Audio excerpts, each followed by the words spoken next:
President Trump has said is that there were problems in 2020. And my own belief is that we should fight about those issues, debate those issues peacefully in the public square. And that's all I've said. And that's all that Donald Trump has said. Remember, he said that on January the 6th, the protesters ought to protest peacefully. And on January the 20th, what happened? Joe Biden became the president. Donald Trump left the White House. And now, of course, unfortunately, we have all of the negative policies that have come from the Harris-Biden administration.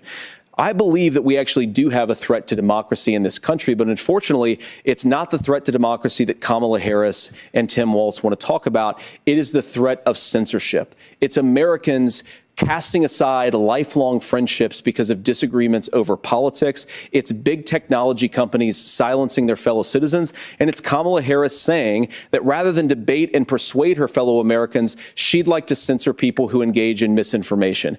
I think that is a much bigger threat to democracy than anything that we've seen in this country in the last 4 years, in the last 40 years.